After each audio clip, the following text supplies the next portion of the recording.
Hi, everyone, and welcome to Photo Review Session 4. There's some really awesome photos submitted in the space this week. Thank you. We're going to get into it. Probably a little bit of a shorter session this week. And thank you for your patience as well. Had some technical difficulties this week getting started, but we're into it now. So let me get right into it. I want to start with this picture by Aguman. Because I think in contrast to the next one, it kind of demonstrates a good point. So, we got a picture here of what looks like maybe some champagne on a glass table. And it's a nice moment, but it feels to me a bit of just like a snapshot, like something that you might see in someone's camera roll, just that they wanted to remember it by. And there's a few reasons for that. Like if this was a picture with more intention, I think we would probably see the label of the champagne there. And then there's some distracting things that just really aren't part of the story of, I'm presuming, celebrating something or having some champagne. This thermostat, this like coffee cup or candle or something up there is kind of distracting. And then also there's just kind of this whole, cabinet or something going on back there that's really like, detracts from what could be a story about something going on here. And it just kind of contributes to it feeling like you were sitting down and you liked it and you took a picture, and it's just sort of like without much intention. So, there's nothing wrong with that at all. I have tons of those. But I think if you were wanting to make this feel like a little bit more of a story, I would wonder about maybe a higher angle, kind of shooting down some more so that we could get rid of some of this stuff, maybe, focus it more on that. You might still have some of that in the reflections, but, a little bit more focused. You could have also tried maybe like a long lens, turning that champagne bottle so we can actually see the label instead of kind of like the QR code on the side there. Just a couple of things that could have made this a little bit more intentional. And also it doesn't look like it has any sort of edits, which also makes it kind of have that snapshot sort of feel. That's what I would say with this one. There's definitely some nice images, and I think there's potential in this scene, but it needs a different perspective. Now, in contrast, this one feels like it has a lot of intention to me, and it's nice. And actually kind of wonder if the champagne was on this boat or a boat like it. There's a nice blue kind of theme going here. There's some nice editing. We got a little border going around the image. It's kind of a cute scene. It makes me almost think of like a Wes Anderson film or something like that. The thing about it for me is that, again, there's kind of some distracting elements. So like this building back here doesn't really seem to be related to anything about the boat or something that you would want the viewer to be looking at. And even like some of this stuff up here, it is the boat, but it feels unfocused. And so like, to me, I would kind of wonder what would happen if we crop this one in a little bit. At that point, it's starting to be a little bit more abstract, which is kind of interesting, where we're really being made to focus on the shapes of the boat. Something like that, or even just cutting out that building on the side. This, we're seeing like half of something here that's kind of distracting. If you wanted to make maybe from a different angle, you could kind of tie these circular elements together. That could have been interesting, but as it is, it's just sort of hanging out on the side there, and we're just sort of left wondering, like, is that a sticker that's worn out, or what's going on there? So I would wonder about, tightening this one up a little bit to just the really interesting parts, even closer. I mean, even in the extreme, like it starts to get kind of like into an interesting abstract where we can tell it's a boat, but we're not totally sure what we're looking at. And there's some questions there. So that's just some thoughts on this one, but it has a nice feel. And I mean, I'm a sucker for boat images. I just love doing that. So this one made me smile. From Eslamix, really nice picture of fire, and like obviously the color of this burnt orange kind of is just stunning. I can easily see what drew you to this one. You really feel the heat of that fire in this image, which is really cool. It's very, very lively fire. It feels like a moment. The things about it that made me feel like it didn't quite reach its potential was, we're seeing some of the details around the fire that maybe don't really contribute. So like this handle here, whatever is like this, I don't know what this is, but there's like a silver piece up here. Some things that make it feel like you're looking at a scene rather than a part of it, and so again, I kind of wonder like if we could crop this in a little bit, that might be kind of nice. Let's see, let me get rid of the pencil there. So now we're really focused on the flames, the wood, the kind of textures here. And to me, this is a much more interesting image when we get rid of all that extra stuff on the outside. Now, obviously it's fire. You can't get like super close to it. I know.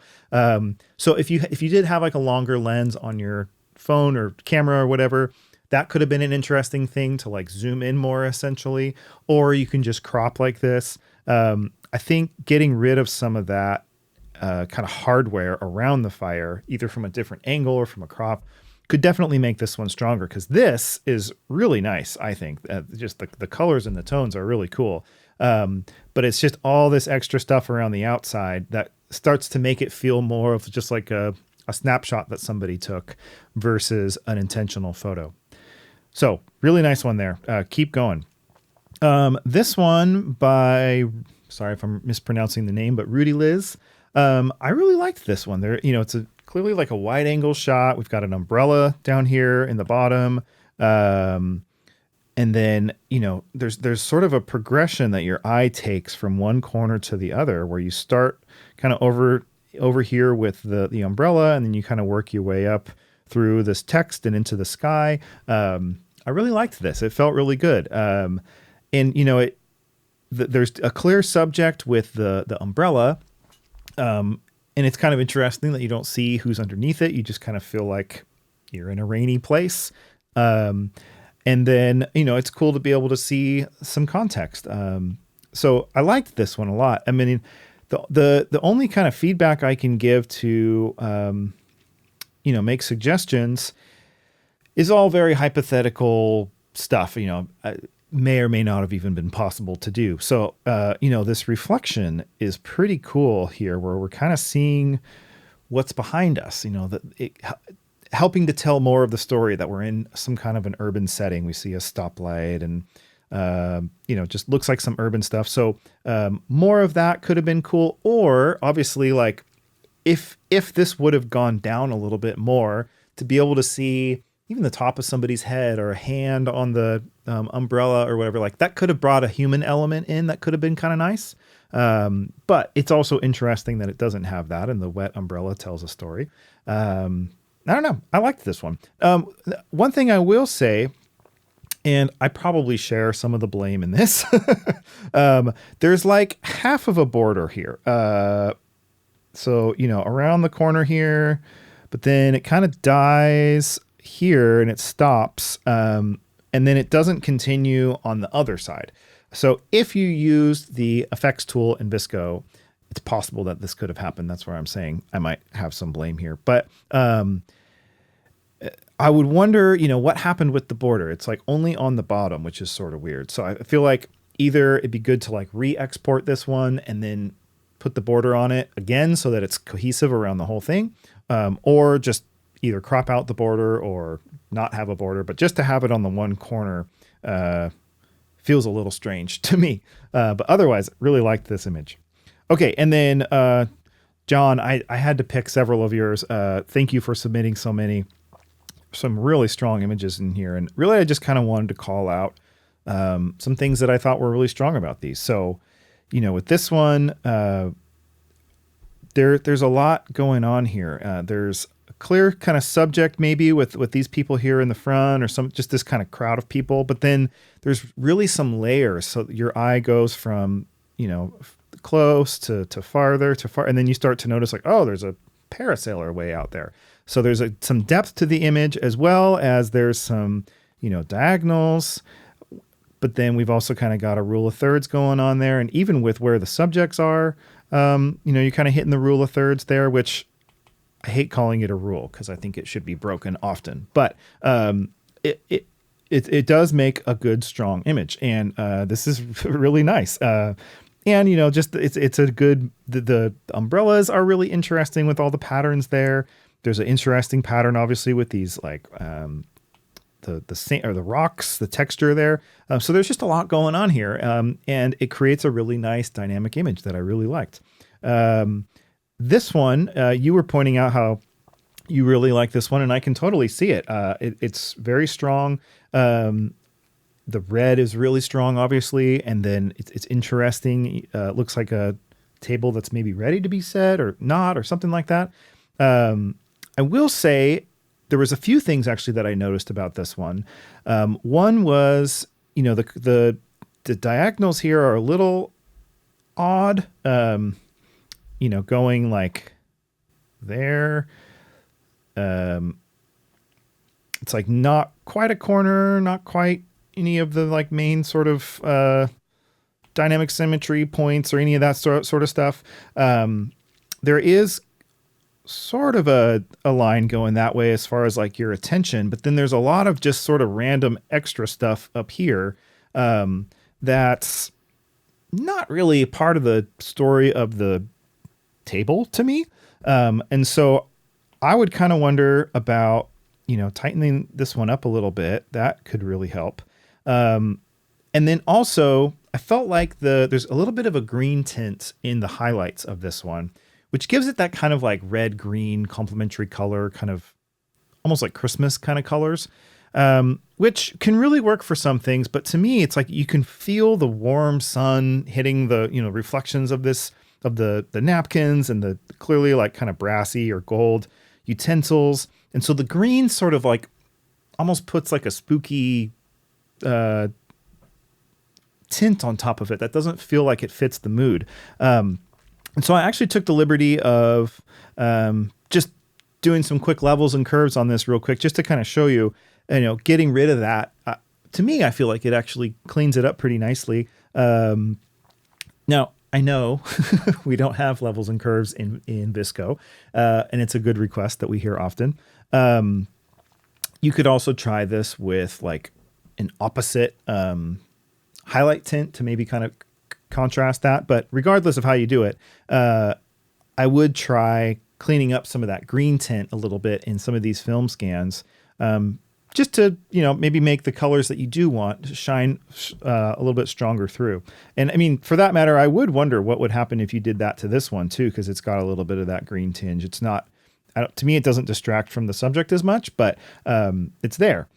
This one I loved. Similar reasons. You're real good at finding, kind of making layered compositions where we've got someone close, kind of a layer beneath or beyond that, another layer with this kind of island thing, and then this, and then all the way up into the mountains. It's like we're carried through the image, through the scene by your composition, and I really like that. The color is great. Great composition here too, with the person is centered. Then we've got this straight line of people, which is really interesting.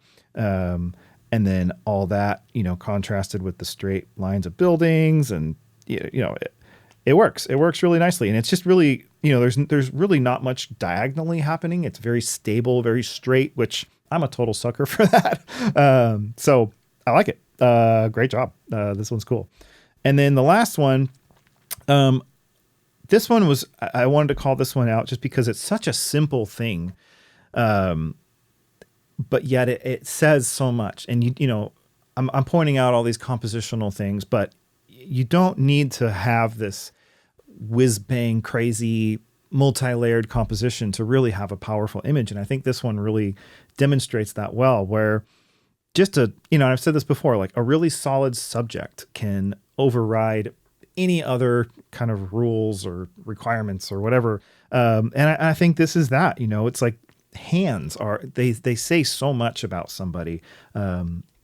If you're a portrait photographer, I would always encourage you to also maybe get a picture of someone's hands, whether it's an engagement shoot in their ring or somebody like a craftsman or whatever. Like, hands are just always such a part of the story to me.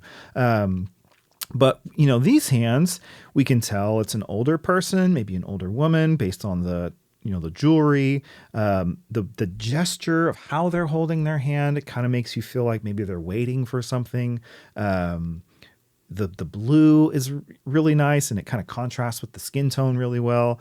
We see this like purse, and it's kind of delightful because you kind of can get a sense that it's maybe an older person based on the skin. But then they've got this purse and this blue color that's like very, I don't know, very, very colorful, very festive, and kind of makes you smile. They got this like bedazzled little belt going on. It just says a lot. You don't even see the face. You don't know anything about this person other than their hands. And yet you can tell this is an older person with some spirit, and it kind of makes you smile. So I loved this. And I love how it's such a clear, tight composition that's really focused.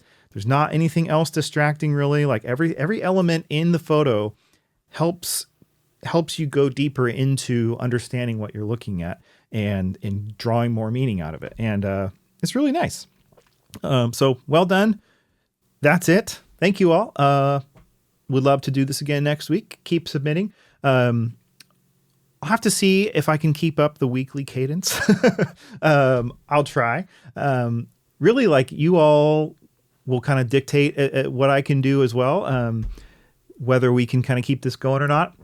So keep submitting things, help spread the word. And I'm happy to keep doing this. It's been really fun. But, if there's other ways that we can explore, some other ways to go about some of this same kind of activity, I'm open to it. So keep giving me your feedback. Keep submitting photos. Thank you. And I'll see you all again soon.